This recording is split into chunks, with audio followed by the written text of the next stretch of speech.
தெய்வத்தால் ஆகாதெனினும் முயற்சிதன் மெய்வருத்த கூலி தரும். பிறப்புக்கும் எல்லா உயிருக்கும்.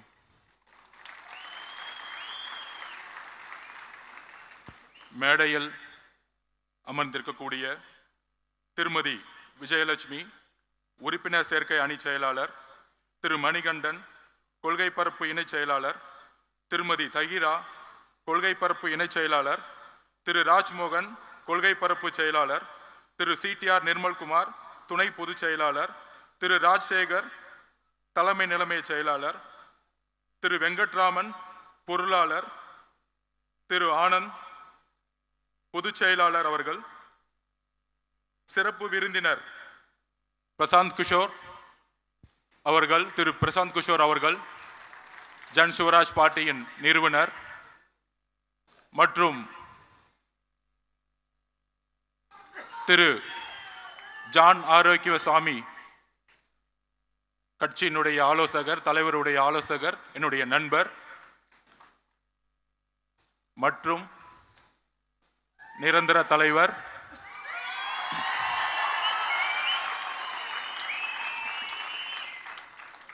இப்பொழுது தளபதி என்று அழைக்கக்கூடிய நாம் தலைவர் என்று அழைக்கக்கூடிய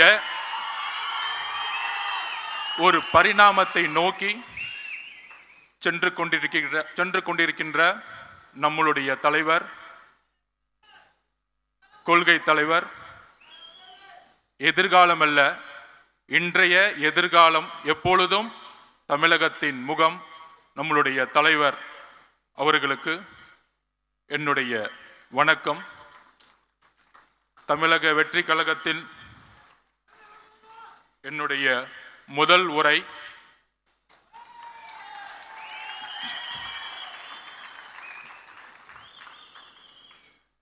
தந்தை பெரியார், புரட்சியாளர் அம்பேத்கர், கர்ம வீரர் காமராஜர், சமூக சீர்திருத்தவாதி அஞ்சலை அம்மாள் அவர்கள், வீரமங்கை வேலுநாச்சியார் அவர்கள் அவர்களுடைய கொள்கைகளுக்கும் தியாகங்களுக்கும் என்னுடைய முதற்கண் வணக்கம்.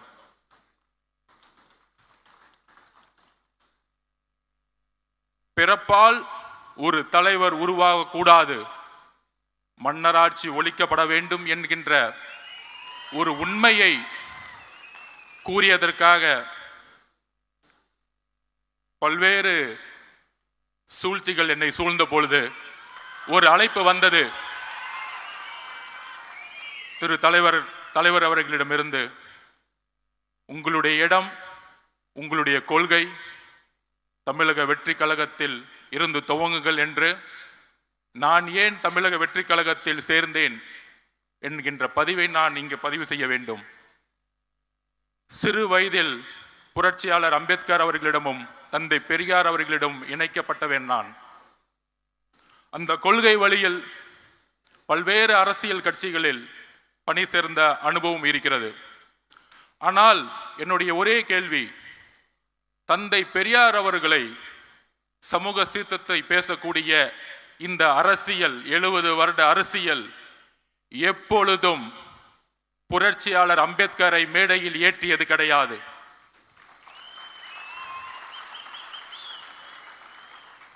இரு பெரும் தலைவர்கள், அது ஆண் பெண் என்ற பாகுபாடு இல்லாமல் தமிழக வெற்றி கழகத்தின் எந்த ஆளுமையை, தமிழகத்தில் தன்னுடைய தியாகத்தை செய்தவர்களை ஐம்பெரும் தலைவர்களாக, கொள்கை தலைவர்களாக நியமித்து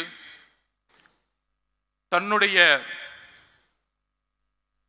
சினிமா என்கின்ற உச்சபட்ச ஒரு பொருள் ஈட்டக்கூடிய ஒரு பொறுப்பையும் துறந்து இந்த கொள்கை வழியில் நடக்க வேண்டும், ஒரு புதிய அரசியலை உருவாக்க வேண்டும். அவரோடு சேர்ந்து உரையாடிய பொழுது எந்த அளவிற்கு கொள்கை ரீதியில் தன்னை உள்வாங்கியிருக்கிறார் என்கின்ற ஒரு புரிதலோடு என்னை தமிழக வெற்றி கழகத்தில் இணைத்துக் கொண்டேன். தலைவர் கூறியதை போல பெரியாரிசம் பேசுவார்கள், சமூக சீர்திருத்தம் பேசுவார்கள். ஆனால் ஜாதி அரசியலை பேசி தேர்தல் அரசியலில் வெற்றி பெற்று ஊழலை முதற்கண்ணாக ஆட்சியில் முக்கிய ஒரு கொள்கையாக உருவாக்கி போலி கபடவாதிகள் பெரியாரையும் சமூக சீர்திருத்தத்தையும் முன்னிலைப்படுத்தியே இன்றைய அரசியல் ஒரு போலி கபடதாரிகளின் கைகளில், ஒரு ஊழல்வாதிகளின் கைகளில் இருந்து கொண்டிருக்கிறது. அதை துடைத்தெறிய வேண்டும். உண்மையான, அவர் கூறியதை போல, மக்களிடம் உண்மையான உணர்வு அற்ற தலைவர்கள் தான் நான் பார்த்த பல்வேறு அனுபவங்கள். அந்த உணர்வு தமிழக வெற்றி கழகத்தில் இருக்கிறது. ஒரே கட்சி பெரியாரையும் அம்பேத்கரையும் இணைத்து சமூக சீர்திருத்தத்தை உருவாக்கக்கூடிய ஒரு இயக்கமாக பரிணமித்துக் கொண்டிருக்கிறது. சரியாக 1925களில் திராவிட இயக்க சித்தாந்தங்களும் நீதி கட்சியின் மூலம் உருவாக்கப்பட்டு எல்லோரும் சமம் என்ற கருத்தியலை நீதி கட்சியின் மூலம் உருவாக்கப்பட்டு, நீதி கட்சியின் ஆட்சியின் மூலம் உருவாக்கப்பட்டு, தந்தை பெரியார் மூலம் அந்த கொள்கைகளை திராவிட கழகம் மூலம் சேர்த்து அண்ணா அவர்கள் உருவாக்கிய எல்லோரும் சமகின்ற அரசியல் 1949 உருவாக்கப்பட்டு இன்றோடு கடந்த 100 வருடங்கள் ஆகிவிட்டது. ஆனால் பெரியார் அவர்கள் கண்ட கனவு, அண்ணா அவர்கள் கண்ட கனவு, புரட்சியாளர் அம்பேத்கர் கண்ட கனவு எதுவும் நிறைவேற்றப்படவில்லை. வெற்றி பெற்று ஒவ்வொரு துறையிலும் ஊழல் செய்து 30 வருடங்களுக்கு முன்பு எந்த பொருளாதாரம் வலிமை இல்லாதவர்கள் இன்று மிகப்பெரிய கல்வி நிறுவனங்களை நடத்தி கொண்டு, சினிமா துறையில் பல்வேறு தொழில்களை நடத்தி கொண்டு இருக்கின்ற ஒரு அரசாங்கமாக, அரசை நோக்கிய ஒரு அரசியல் இன்று இருந்து கொண்டிருக்கிறது. அதற்கு ஒரே மாற்று தமிழக வெற்றி கழகம். அதற்கு ஒரே சிந்தனை உள்ள தலைவர் நம்மளுடைய தலைவர் விஜய் அவர்கள். எல்லோரும் பொதுவாக கொள்கை ரீதியாக இருக்கக்கூடியவர்கள் தொலைக்காட்சி விவாதிகள் பேசிக் கொண்டிருப்பார்கள்.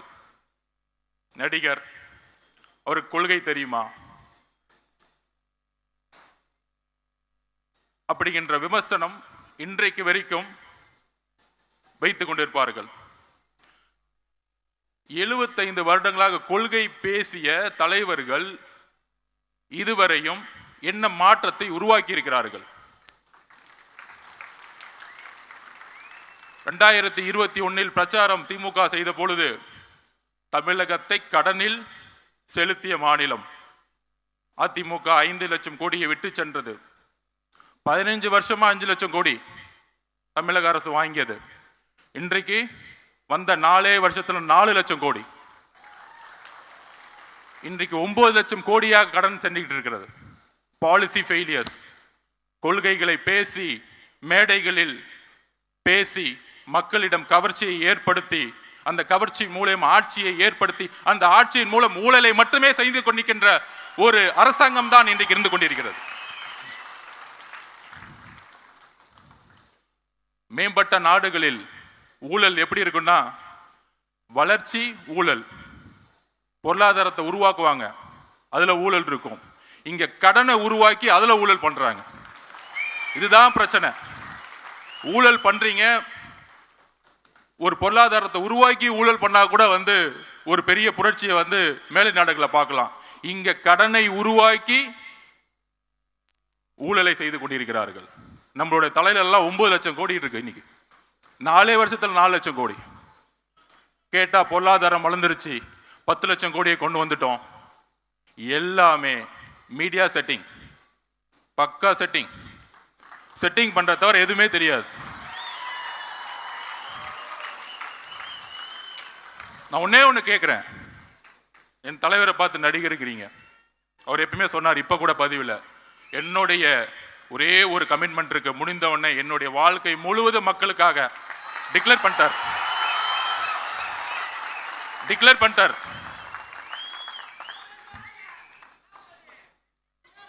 ஓப்பனா டிக்ளேர் பண்ணிட்டார். ஆனா என் தலைவரை பார்த்து நீங்க ஏன் நடிச்சிட்டு இருக்கீங்க? இப்ப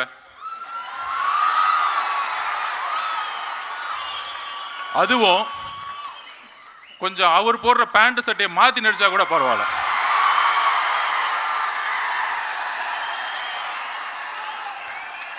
இதுல இருந்து ஒரு பதிவாகுது, உங்களுக்கு முதல்வரும் ரசிகர் தான்.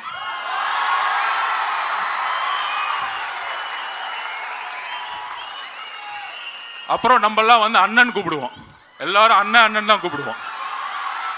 அடுத்த நாள் பார்த்தா வாரிசு, பிறப்பால் பதவி அடைந்தவர் அண்ணன் சொல்லிட்டு பேச ஆரம்பிச்சிட்டாங்க. என்ன நடக்குதுன்னே தெரியல. ஸோ தூக்கத்துலலாம் இப்போ என்ன நடக்குதுன்னா, ஆளுங்கட்சிக்கு தூங்கும் போது நடக்கும் பொழுது இந்த கூட்டத்தை எப்படி அடக்கிறது? நம்ம மணி சொன்ன மாதிரி இது என்ன களிமண்ணா? ரசிகர் கூட்டம். ஆமாப்பா, இப்படிதான் எம்ஜிஆர் சொன்னீங்க, 77 தூக்கி போட்டாரு, 89 வரைக்கும் வர முடியல, அவர் உயிரோடு இருக்க வரைக்கும் வர முடியல. ஏளனம் பேசுவதை நிப்பாட்டுங்கள், ஒருத்தரை ஒருமையில் பேசுவதை நிப்பாட்டுங்கள். மக்கள் வரவேற்பார்கள். தன்னுடைய தொழிலை, தன்னுடைய பொருளாதாரத்தை தூக்கி எறிந்த தலைவரை வரவேற்பார்கள். ஆட்சியை அமைத்து பொருளாதாரத்தை உருவாக்கக்கூடிய அரசாங்கங்கள் தான் நாம் பார்த்துக் கொண்டிருக்கிறோம். பொருளாதாரத்தை தூக்கி எறிந்த ஒரு தலைவரை நாம் பார்த்துக் கொண்டிருக்கப்படுகிறோம். அதற்கு ஒரு தைரியம் வேண்டும். அந்த தைரியத்துடன் தான் நாமும் நம்முடைய தலைவரும் இங்க இருக்கக்கூடிய மாவட்ட செயலாளர்களும் ஒன்றிய பொறுப்பாளர்களும் ஏன் பூத் லெவல் செக்ரட்டரியிலும் எல்லோரும் ஒரே பயணத்தை நோக்கி செல்ல போகிறோம்.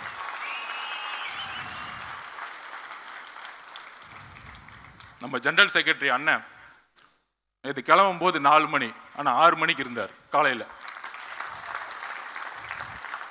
புதுசா உட்காந்து மேடையில் யூடியூப்ல உட்காந்துட்டு ஜான் ஆரோக்கிய சுவாமிக்கும் மாதவர்ஜுனாவுக்கும் பொருளாளர் அவர்களுக்கும் பொதுச் செயலாளருக்கும் பிரச்சனை.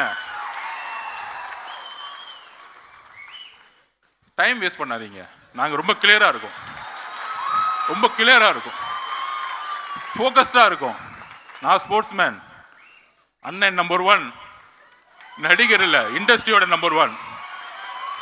நிறைய பேர் வந்து சினிமாவில் நடிச்சாங்க, எதுக்குன்னா பிரபலம் ஆகணும், பிரபலமான அரசியலுக்கு வரணும், அரசியல் ஆனவன துணை முதலமைச்சர் ஆயிடணும், அவ்வளவுதான். இங்க உண்மையா இருந்து நம்பர் 1 இருக்காரு ஒரு இண்டஸ்ட்ரியில. அதுக்கு ஒரு தைரியம் வேணும், அதுக்கு ஒரு உழைப்பு வேணும், அதுக்கு ஒரு கமிட்மெண்ட் வேணும், அதுக்கு ஒரு மக்கள் ஆதரவு வேணும். இங்க மக்கள் ஆதரவு இல்லாம யாராலையும் நம்பர் 1 ஆக முடியாது. நீங்க எந்த விதமான ராஜாங்கத்தை உருவாக்கலாம், நீங்கள் எந்த விதமான மன்னராட்சியை உருவாக்கலாம். 1917 ரஷ்ய புரட்சி, 1789 பிரெஞ்சு புரட்சி, இந்த புரட்சியை படியுங்கள். இந்த மன்னராட்சி அதிகாரத்தை யூஸ் பண்றது, எங்க கட்சிக்காரங்க மேல எஃப்ஐஆர் போடுறது, சிறை செல்வதற்கும் நாங்கள் தயார்.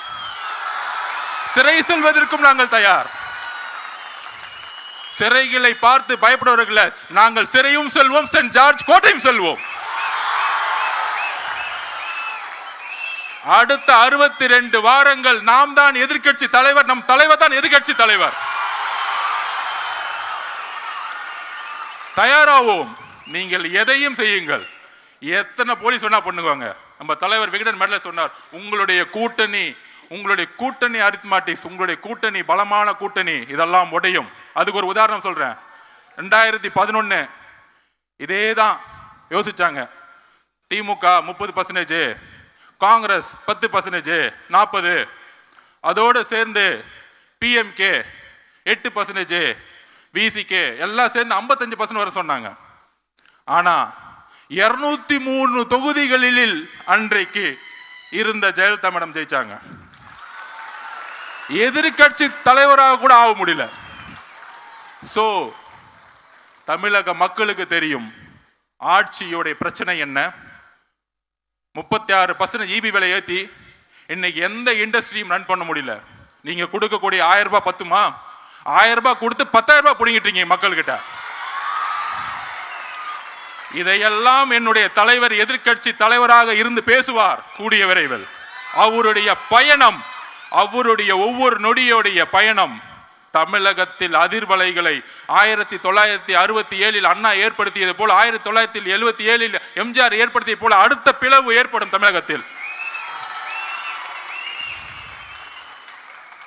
அதற்கு எல்லா அஜெண்டா ரெடி, எல்லாமே பிளானிங் ரெடி. எல்லாரும் சொல்லுவாங்களே தேர்தல் அரசியல் இவங்களுக்கு தான் எல்லாம் தெரியும். ஒரு பெரிய மினிஸ்டர் அவர் பூத்துக்கு 10,000 ரூபாய் கொடுப்பாரு. அவர் கோயம்புத்தூர் பக்கம் எல்லாத்தையும் பார்த்துக்குவாரு. ஒருத்தர் திருச்சி பக்கம் பார்த்துக்குவாரு, ஒருத்தர் திருவண்ணாமலை பக்கம் பார்த்துக்குவாரு. 10 இன்ஜினியரிங் காலேஜ் வச்சிருக்காங்க.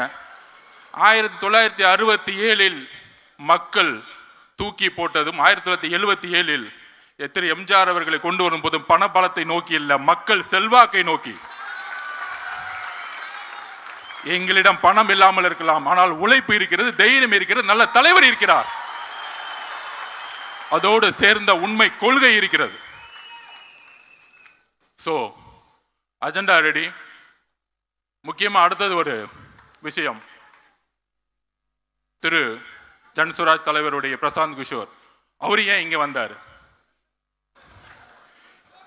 2021 திமுக வரும்போது ஏன் அந்த கொஸ்டின் வரல? பயம், வேற ஒன்றும் இல்லை, பயம். ஒரு தலைவரை நோக்கி, எங்கள் தலைவரை நோக்கி பல அறிவாளிகள் வருவது ஒரு இயற்கை. இதுல என்ன தவறு? இதுல என்ன தவறு இருக்கிறது? ஃபுட்பால்ல மெஸ்ஸி சொல்லுவாரு, நான் வேர்ல்டு கப் நம்பர் 1 இருக்கிறதுக்கு முக்கியமான காரணம், ஜெயிச்சதுக்கு என்ன காரணம்னா இது ஒரு டீம் கேம், குழுவோடு சேர்ந்து விளையாண்டதனால் நான் நம்பர் 1 ஆனேன். நாங்கள் ஒரு 45 சீட்டு கொடுங்க, அந்த 45 சீட்டை வாங்கிட்டு எம்எல்ஏ ஆகிறதுக்கு வரல, ஆட்சி அமைக்க வந்திருக்கோம், மக்களோட பேரோட ஆட்சி அமைக்க வந்திருக்கோம். ஆட்சி அமைப்பதற்கு எல்லா சிந்தனை கொண்டவர்களும் இந்த கட்சியில் வரும் பொழுது இது மன்னர் ஆட்சி இல்லை, அறிவு இருக்கவங்க எல்லாம் கட்சிக்குள்ள வரக்கூடாது. ஒரு துதிப்பாடிகளும் இந்த சட்டசபையில் பார்ப்போமே, பாலிசி மேக்கிங் 10 மானிய கோரிக்கை ஒரே நாள் நிறைவேற்றிடுவாங்க. 10 மானிய இனியாவது நிறைவேற்றி பார்த்துருக்கீங்களா? ஏன்னா துதிப்பாடல், வாழ்க வாழ்க வாழ்க, தமிழக மக்கள் ஒளிக ஒளிக ஒளிக, இதுதான் போயிட்டு இருக்கோம். நாங்கெல்லாம் மேலே போயிட்டே இருப்போம், நாங்கெல்லாம் ரோட்ல நின்றுட்டு இருப்போம். இவ்வளவுதான் சட்டசபை தான் போயிட்டு இருக்கு. இதை உடைத்தெறிய திரு ஜான் ஆரோக்கியசாமி எப்பொழுது நமக்காக வேலை செய்து கொண்டிருக்கிறார்களோ, நானும் என்னுடைய பங்கு இருக்கிறதோ, இங்க இருக்கக்கூடிய மாவட்ட செயலாளர், பொருளாளர், பொறுப்பாளர்கள், ஜெனரல் செக்ரட்டரி, அதோடு சேர்ந்து ஜன்சிவராஜ் பார்ட்டியுடைய தலைவர் நம்மளோடு இணைந்து வேலை செய்ய வராரு. இல்லைன்னா தவறு. நம்மளுடைய கொள்கைகளை, நம்மளுடைய ஐப்பெரும் தலைவர் கொள்கைகளை, நம்மளுடைய எல்லா கொள்கைகளையும் உள்வாங்கி அதற்கான தேர்தல் பிரச்சாரத்தில் நம்மளோடு சேர்ந்து இன்னும் பல பேர் வரத்துக்கு ரெடியா இருக்கிறாங்க. இன்னும் பல தலைவர்கள் வர ரெடி போறாங்க. இன்னும் பல பூகம்பங்கள் வரப்போகுது. சோ அதனால எப்படி நூற்றாண்டுகள் கழித்து ஒரு புதிய மாற்றங்களும் புரட்சிகளும் உருவாகுமோ, அவரை பத்தி நான் ஒண்ணு சொல்லணும். பிரசாந்த் கிஷோர் அவர்களை அவரோட பயணித்ததுல 2021 1990க்கு அப்புறம் மெஜாரிட்டி கவர்மெண்ட் திமுக வந்ததே கிடையாது. அவருடைய சிந்தனைகளும் ஒரு முக்கிய காரணம் வெற்றி பெற்றதுக்கு 2021. அதே போல வெஸ்ட் பெங்கால்லையும் டெல்லி எலெக்ஷன்லையும் கெஜ்ரிவால் அவர்களை வின் பண்ண வைக்கும் பொழுது நான் தனிப்பட்ட முறையில் பார்த்துருக்கேன். மிகப்பெரிய prime minister, home minister campaign, பெரிய கேம்பெயின் போன எலெக்ஷனில். ஆனால் அதுக்கான அந்த நேரத்தில் திரு கெஜ்ரிவால் அவர்கள் ஜெயிக்க முடியாதுங்கிறத சொன்னிச்சு. ஒரு சிந்தனையை கரெக்டாக ஒரு டிசைன் பண்ணார், கட்சியோடைய கோஆர்டினேஷன்ஸை உருவாக்குனார். அந்த கோஆர்டினேஷனோட சேர்ந்து வரும் பொழுது அன்றைக்கு பிஜேபி மிகப்பெரிய தோல்வியை ஏற்படுத்தியது. ஸோ இன்னைக்கு இன்னும் மிகப்பெரிய தலைவர்கள், மிகப்பெரிய ஆளுமைகள் வரக்கூடாது என்பது நிச்சயமல்ல. ஏனென்றால் நாம் ஒரு ஆட்சியை மக்கள் துணையுடன், ஒரு ஊழலற்ற ஆட்சியை உருவாக்க இங்கே எல்லோரும் ஒரு உறுதியேற்க வந்திருக்கின்றோம். அந்த உறுதியுடன் நம்மளுடைய பயணத்தை உருவாக்குவோம். நம்பிக்கையுடன், தைரியத்துடன் நம்மளுடைய பயணத்தை உருவாக்குவோம். வாய்ப்பு கொடுத்த தலைவர் அவர்களுக்கும், பொதுச்செயலாளர் அவர்களுக்கும், மேடையில் இருக்கக்கூடிய பொறுப்பாளர்களுக்கும் என்னுடைய நன்றி. வெற்றி நிச்சயம்.